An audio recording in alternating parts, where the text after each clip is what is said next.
Hi, everyone, and welcome to another episode with Gabbing with Gabby. And just a little PSA before I introduce my next guest, who happens to have a dog just like me. I am in my house. I'm sitting on my couch in my living room. My guest is in her house, and you might hear noise, you might hear dogs barking, you might hear stuff outside. So just keep that in mind as you're watching the video because I might end up quick muting myself, but this is real life. I'm interviewing real people and we're in real environments. So just a little PSA before we start. But today I have a very special guest. It's my very good friend, Elisa Brooks. Hi, Elisa. Thank you for being on Gabbing with Gabby. Thank you for letting me come on. Yeah. So Elisa is actually the daughter of Svava Brooks. She's one of my very first videos that I did, and I'll add that link to the description below, or you can tap on it right above my head here. I'll add that link there too. And Elisa has an incredible story of healing and overcoming high school bullying. And I've known Elisa since she was in middle school, Honestly, it maybe feels like going into forever. high school. Yeah, a long time. We've known each other a very long time. And just watched her develop and grow into this incredible human being. In fact, I just mentioned that to her now because I haven't seen her in a while. And I was like, your whole being is a completely different person. You're just glowing and you look amazing. And Thank just you. it just warms my heart to see because I still have pictures that come up every so often, like on my screensaver on my TV or on my computer, and there'll be pictures of us from Halloween or New Year's or whatever. Oh, And yeah. when you had braces, The good times then. yeah, the good times, right? So, yeah, so Elisa has been through a lot. And if you know someone or have experienced any high school bullying, it's pretty terrible. And when you're a high school kid, you know, high school is your life, and any little thing that deviates from there just seems like the world is coming to an end. It's very traumatic. It's very traumatic to the person that you're bullying. It's very traumatic to watch someone get bullied and not do anything. So I asked Elisa to come on here today to share her story because it is pretty incredible how she's overcome, how it's changed her, how it's made her the person that she is today. So, Elisa, what's your first experience of high school bullying? Do you have a specific story that you remember that was the start of everything? I do. Mhm. And it feels like a movie screenplay because it's something that Oh, I wow. think probably a lot of girls experience. But I even remember specifically first year, and we had a biology class, and the tables have four people seated around. Hmm. And I immediately was trying to make friends because I went to a high school that was outside of my neighborhood. So I went to a high school where I didn't know a single person. So making friends was my only to-do list. Um, Right. and I don't remember the fourth person who was there, but I remember two people, a boy and a girl, and they were clearly close friends. They had grown up in the school systems together. And I immediately thought that the boy was super cute and started Hmm. trying to create a connection there. Immediately developed a crush. And the immediate bullying that came out of it was that his friend, the girl, had had a lifelong crush on him, but Oh. it was not reciprocated. And I immediately became the threat. And I think that's an important place to start. I mean, that is just so happens where my bullying Hmm. started, but that's going to happen throughout high school to boys and girls. So Yes. I'm not the only one, I know. And we should note that this particular female um, was kind of like the leader of the group almost, right? Because she had Yep. powerful parents. Yeah. We went to an affluent school. We're not going to mention the Yes. school. We're not going to mention any names. But she had powerful parents, which Yep. made her kind of a powerful being in school because of her name. So Yes. that actually made it even worse, right? Because now she's got a Yes. target and there's a threat. You're gorgeous, you have a great personality, you're very likable. So that's a threat to her. And so what did she start doing? I mean, she went the route of gossip. Gossip, gossip, gossip. Oh. And specifically in the form, which is really easy to do in high school. And it's really just a bummer because there's nothing you can do to fight it, is telling stories that weren't true. Because Yeah. if you hear gossip and then you ask that person, they go like, no, that's not true. In high school, you don't have the life experience to let that person go like, oh, like, tell me your side. You think that anyone saying that that's not true is just further proof of it. Yeah. So unfortunately, she went the route of gossip, and then also would go the route of, it was kind of like, if she couldn't have him, but it was specifically I couldn't have him, so she would actually try to push him more towards being with other girls, which created problems because that boy and I ended up dating, and she was Mhm. always in the mix trying to stir things up, pretty much always trying to make sure that the relationship never worked out, which it didn't. Yeah. But the gossip was the brutal part. I ended up gaining a reputation of things that were completely untrue. And unfortunately, specifically in the route with high school, it's all about who is dating who and who is kissing who at parties, and that's the route she went. That she would say like, And "Oh, who's sleeping Elisa, with who, who is right? sleeping with who?" Yeah, and so I would have girls then hating me because there would be rumors of like, oh, well, she's sleeping with that guy. I'm like, I don't even know who that guy is. And then the unfortunate part of the high school environment is, if she spreads that rumor, and especially because she was kind of the head honcho in a lot of ways, she had a lot of status. If that guy wanted that to be true, all that guy had to be like, yes, I did sleep with Elisa, or yep, we did. I was at that party with her. And then there's not a whole lot I can do from that. Oh man, Yeah. that's terrible. That's totally terrible. Yeah. Yeah, unfortunately, the bullying and not the maybe the jealousy. I'm going to pinpoint it to jealousy because that's what it is. Yeah. The jealousy doesn't stop at high school because I had my own experience with in a gym with my Mm, group of friends of this outside woman who was totally jealous of what we had, and it ended up turning out to be terrible, a yeah. terrible experience for all of us where I had to leave the gym Yeah. because I couldn't I couldn't support nor could I work for someone who was spreading lies and doing things out of jealousy, and I had to support my friend, right? Because Yep. I was like, I'm not going to stay here and allow this to happen to her, and I'm not going to support this. But yeah, that doesn't go away. Um, No. jealousy part, Yeah. that's so terrible. There was something specific I was going to ask, but going back to this girl spreading rumors, um, and and then the guys picking it up and running with it, and you pretty much helpless. At this point, there's no social media, right? Or was there? Was No, there? not really. I Yeah. mean, So I you were wasn't on it still yet, at least. right, and they probably weren't either because I don't think Facebook. Well, there's definitely no Instagram, but Facebook was still It kind was of like a Facebook. newer thing. It Yeah, was Facebook, yeah. yeah. So thank goodness for that because nowadays another level of bullying that Oh my gosh. it yeah it's pretty rampant.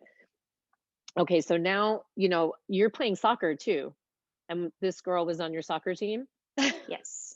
So the added level of jealousy, and it was just as if the universe was trying to do this to me, but we ended up trying out for the soccer team, and this was one of the better teams in San Diego, one of the better high school teams. And it was really competitive. And that year, I was the only freshman to make varsity. She did not make the cut. Oh, And that was just fuel to the fire. yeah, it So, sure was. oh, yeah.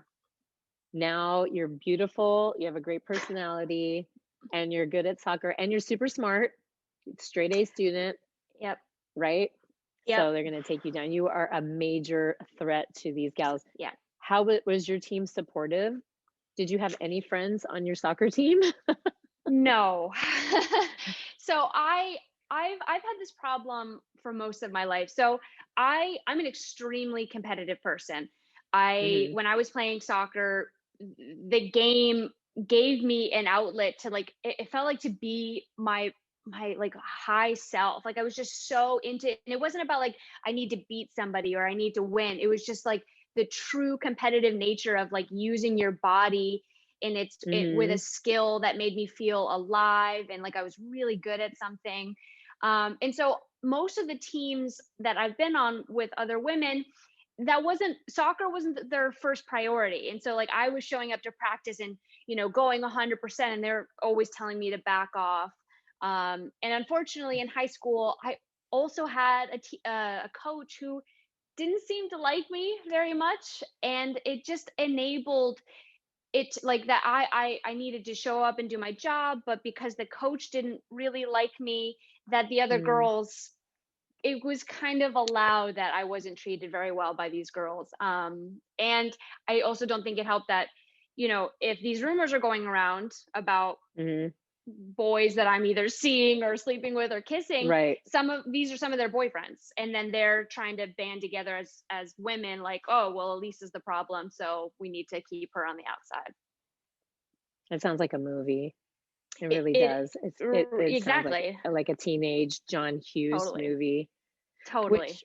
which we'll come back to that because you have a Pretty in Pink moment, but I don't want to get there yet. But I want to share one of my experiences of seeing it firsthand because I knew I was there the whole time, in your life because you were living here in San Diego. And I remember going to one of your soccer games and you got hurt. You really hurt to the point where there had to be a medic on the field. I don't remember exactly what happened, but something with your knee or something. Hmm. And I just remember watching from the stands, you alone on the field. Your whole team was over here just chit chatting. Not one of them walked over to see how you were doing, which to me is very telling and unusual because anytime you watch organized sports, if a team member gets hurt, they're all over there. They're either Totally. going to fight the other team for Yeah. hurting you, or they're there to make sure that you're okay. And not one of them, when I kid you not, not one of them walked over there to see if you were okay. And it was that moment that I realized this is really serious. It's not that I didn't know that it was serious, but to see it with my own Yeah. eyes and the magnitude Yeah. was really something to that you can't explain. It's just terrible. So this you endured for all 4 years.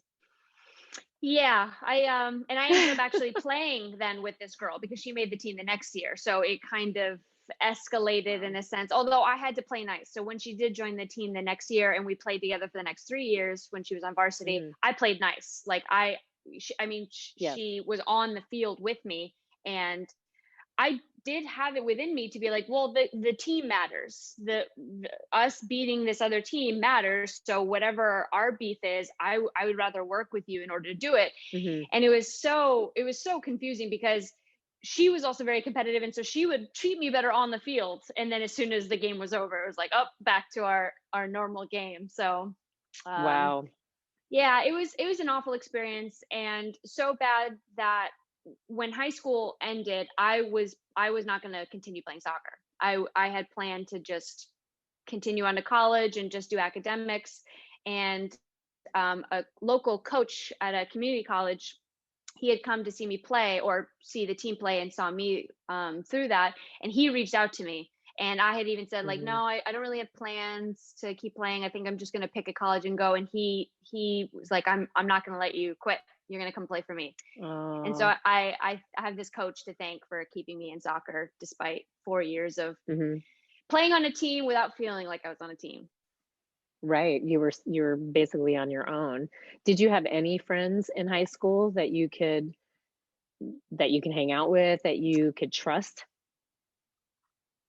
Yeah, so it was odd.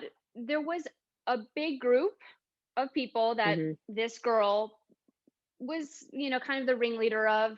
I think she was mostly just the ringleader of the whole school because at my school, status was, and usually through Mhm. money. It was a affluent school, Yeah. like you said, and she had a lot of it. So it just kind of naturally put her at the top of the pyramid.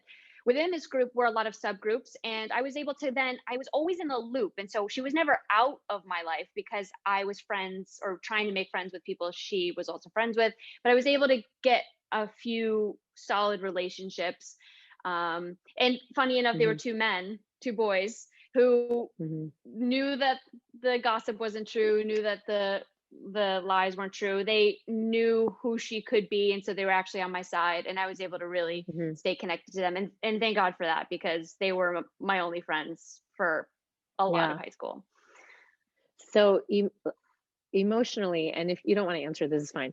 But if emotionally during your high school years, how was it for you? Were you very depressed? Did you have anxiety? What kind of things emotionally did you realize looking back on it now had a really Mhm. big impact on the way that you functioned in life? Yeah, that's a good question. An important one because it's the Mm-hmm. emotional after or side effects, right, that stay with you. Mm-hmm. Um, all of those. Like I experienced depression at times.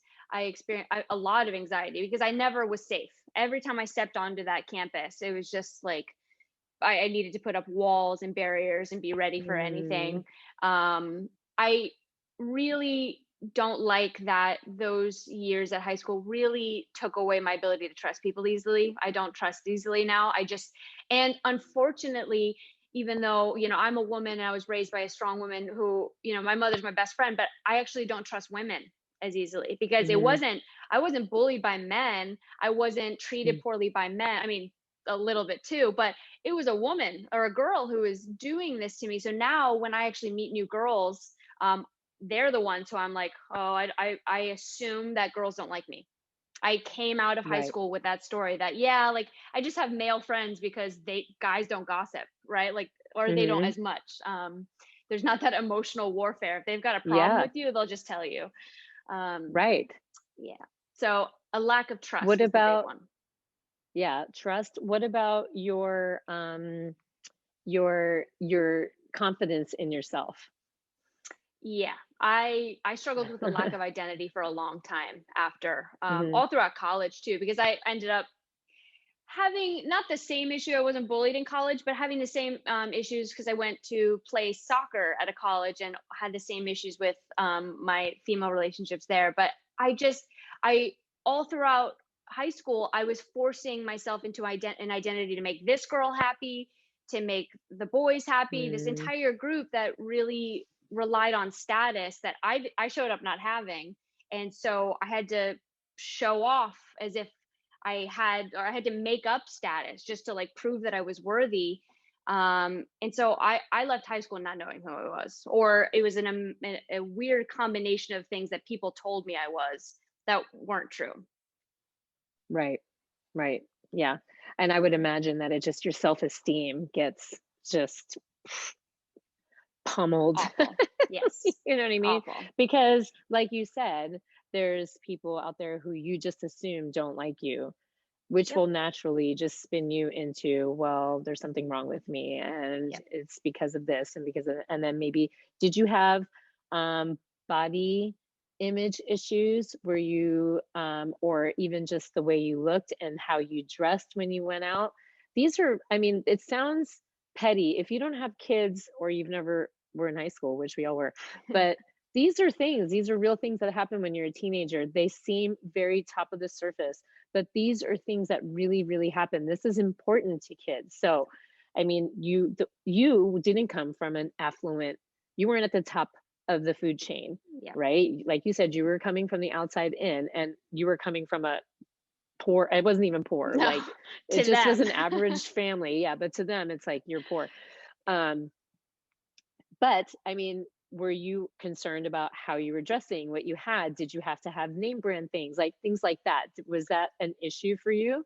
Oh, totally. I mean, specific brand of clothing was, I remember going to the Mhm. mall and mom, like, we need to shop here because all the girls are wearing Yeah. this expensive clothing. I think at that time it's like Abercrombie and Fitch and Yes, Hollister, right? probably. Those were it's an expensive brand. And so if you're able to Yes. wear an outfit from those, then you've got Mhm. some money. And it's funny, I flip flopped on the body image. The body image is always a problem for, I mean, any boy and girl in high school. Your body's Anyone. developing and changing. And I flip flopped because again, where I didn't know who I was and was trying to squeeze myself into identities based on what I was seeing, is Mhm. the status was a big sense of power there, but also how much of your body you're willing to show off. And so trying to squeeze into that, I remember in the first couple of years, I was wearing short shorts and spaghetti straps and just being like, oh, okay, well, this is how I get power then, right? Like, this is how boys will look at me and that means I have power. compared to Mm-hmm. other girls. It was odd. And I I tried to embrace it. And then when the gossiping got really bad though, where there's rumors about me sleeping with boys that I don't even know, I kind of went to the other side where I was like, okay, well, I just need to like desexualize myself. And I don't want boys to look at me as if I have any Mm, good looking body parts. I don't want to look sexual. So I would just, sweats and hoodies and yeah. try not to be looked at. And that also was, I just didn't want to be looked at in the hall in general, boy or girl. I just kind of wanted to disappear, show up, do my studies, and get off campus. So, Right. You were trying to hide. You were like, I don't want to be a target at yeah, this point, yeah, which I'm exactly. easily a target.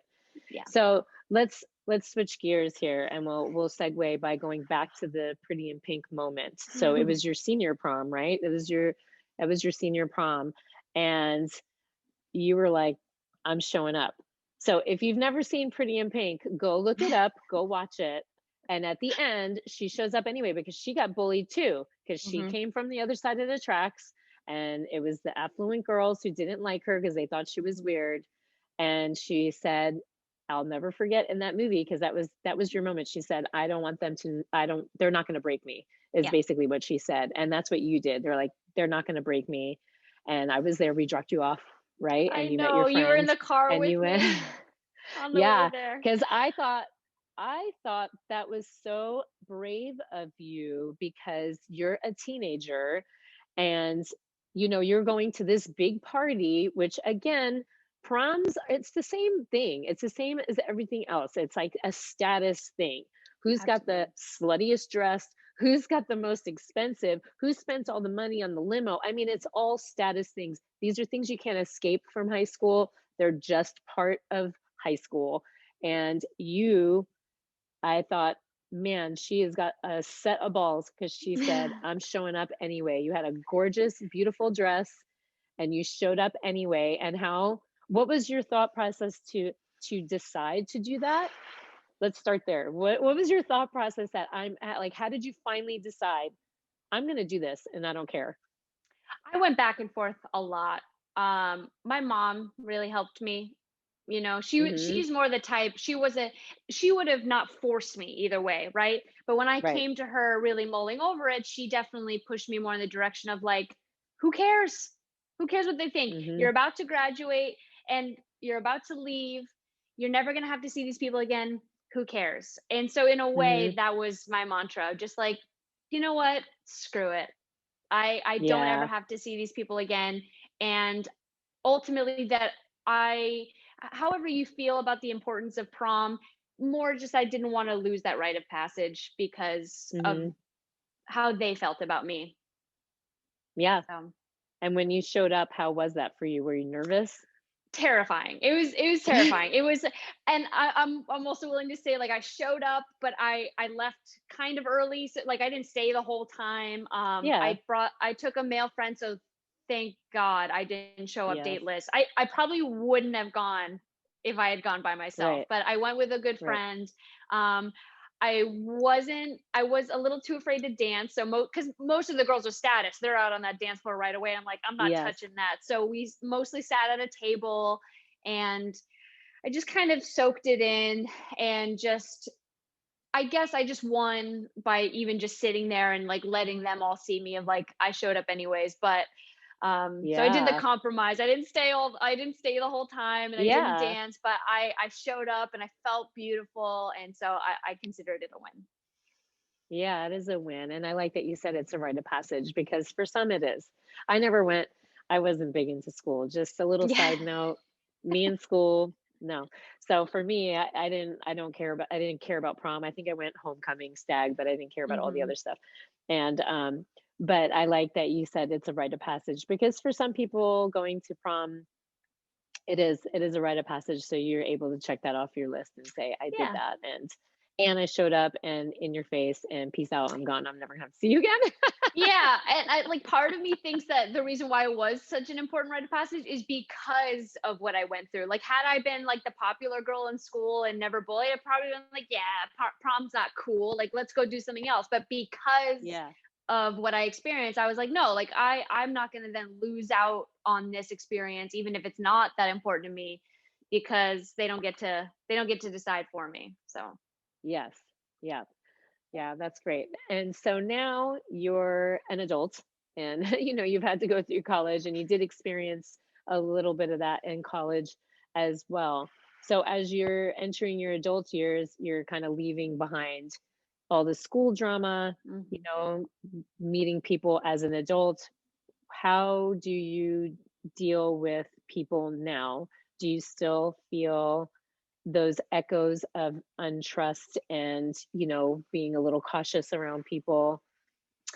Definitely. I've worked really hard on it, and so it's not as strong as it once was, but I definitely have the lingering immediate defensiveness when I'm brought into a group, especially with women.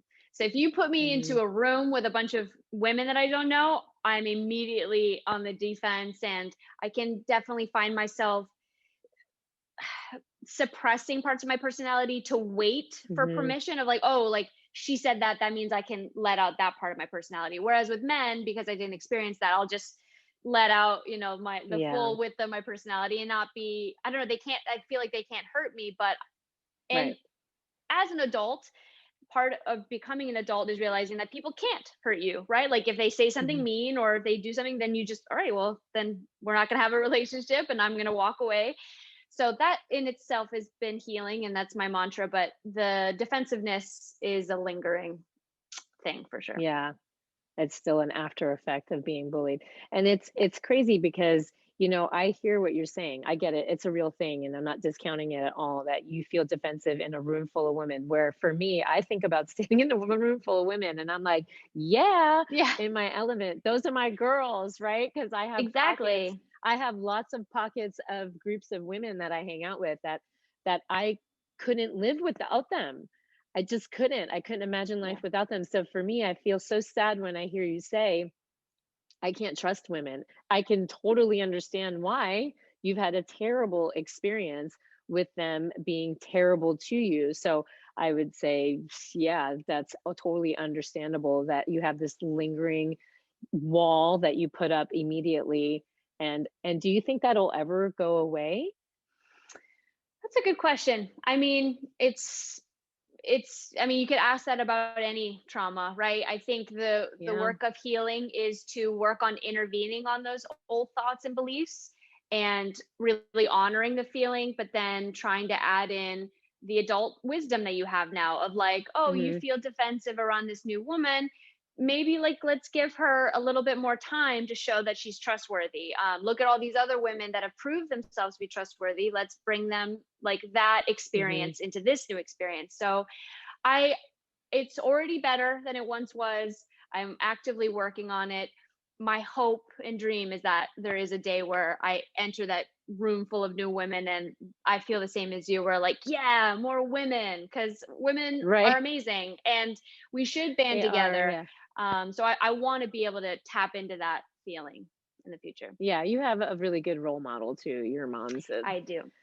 she's a crusader for women I power do. or lady power. Yeah. So Really. she's Yeah. she's yeah, she's a great resource for things like that. And this isn't something that you can overcome on your own. You have gotten help and have been in therapy and stuff like that because it's not you can't tackle this on your own. It's pretty big, it's pretty traumatic and you sought out help and that's been a big help for you, not just in female relationships, but also in, relationship with your boyfriend and things like that, because it all gets affected, right? Absolutely. Yeah. Absolutely. So if someone came to you and was like, hey, my kid's getting bullied at school, they're in high school, what should I do? What do I need to do? What would you tell them? What are some tips that you would give to a high school kid or to the parent of a high school kid or a middle school kid, any kid really. Yeah.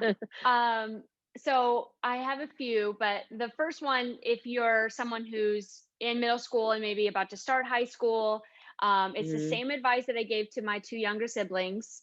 And they, I think, really took to heart and have since come back mhm, to me and said that I remembered that when I was in high school. But I tell everybody in high school, gossip is the ultimate form of currency.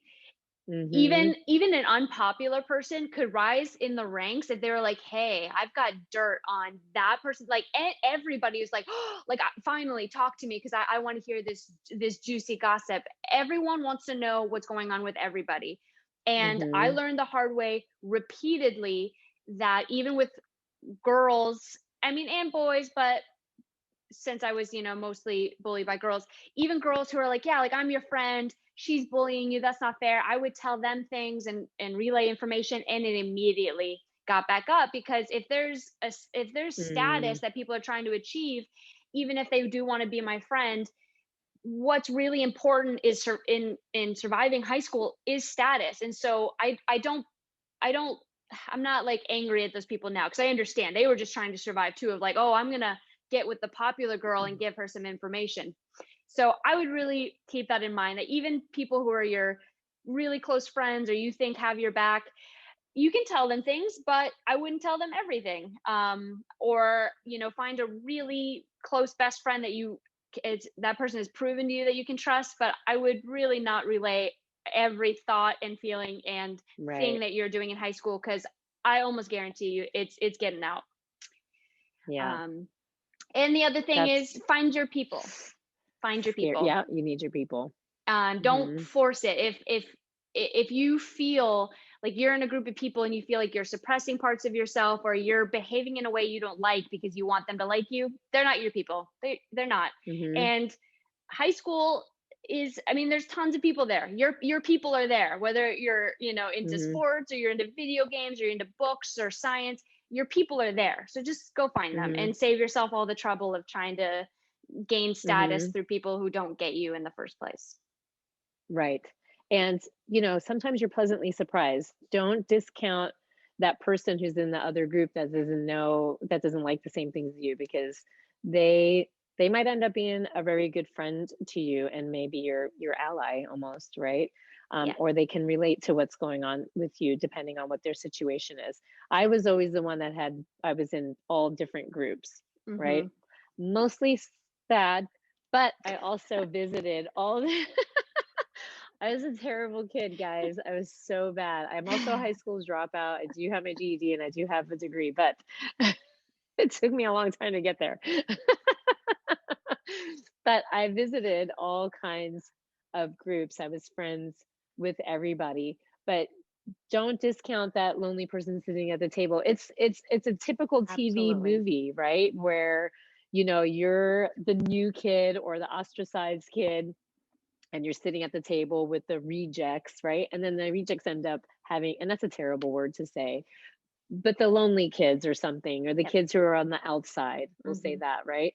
But they end up creating a strong bond because you can empathize and relate with each other, and then you just have each other's back. So be open to other kids being out there who may not fit your style or whatever you perceive should be your friend, right?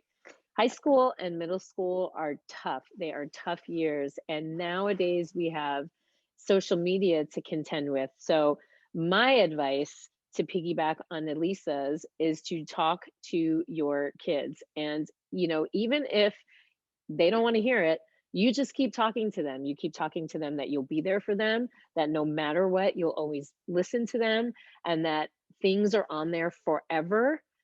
And if you think that you're Yes. just going to put it on and it's going to disappear, it's No. not. And you literally have to keep repeating yourself, and you need to make your kid feel safe by constantly letting them know you will be there for them no matter what. At this point in high school, if high school was normal, and it's not right now, and hopefully by next year it will. But if high school is normal, at the start of Elijah's freshman year, I always told him, like, we'll just, we're gonna have a safe word, and you can text me. Like, you can text me an icon, you can text me a word, and drop a pin. I'll be there and I'll get you no matter what. No questions asked. Mhm. We'll have a conversation later. But Yep. your kids need to know that you're that solid person there for them. You be a parent and you can be their friend, but they need to know that they have someone safe in their corner. Wouldn't you say, Elisa? You mentioned that your mom was a big help. Yeah. Yeah. Yeah, both my parents were in my corner, and it made coming home the safe place and that I could talk about it and share, because it's not an easy thing to admit. You don't want to come home to your parents and be like, I'm being bullied, like I'm the loser, right? Like everyone wants to come Right. home to their parents Exactly. and be like, yeah, like look how many friends I have and I'm popular. So make it easy for your kids to be the outsider in high school. Encourage it, because the popularity Hmm. in high school is a temporary status that does not continue on Nope. after high school. That is a Nope. temporary status, and I would Yes. encourage kids for that. That doesn't mean anything. Being in Right. popular in high school means nothing in the real world. In the real world. Means You're popular nothing. for those 4 years, and then that's Yep. it. Then you got to go out into the real world and Yep. Then you have a contend with boss. real life. Yeah, and employees who will tell you that's not cool. So yeah, it doesn't hold. Yeah. Yeah. Yeah, that's very true. So, Elisa, thank you so very much for sharing. This is a very powerful story. It's an incredible story. You've become an incredible human being just by this experience. I think it really shaped who you are, really helped you get to a place to like, you don't care what people think, and also not to take things personally Yep. anymore. So, I totally appreciate you being on here and being willing to share. And if you guys have any questions, you can click on the links below. You can reach out to me and I'll answer any questions that you have. And I appreciate you watching and or listening, because you don't have to watch all the time. You can literally have us playing in the background and just listen. And we'll see you next time on Gabbing with Gabby. Bye. Bye.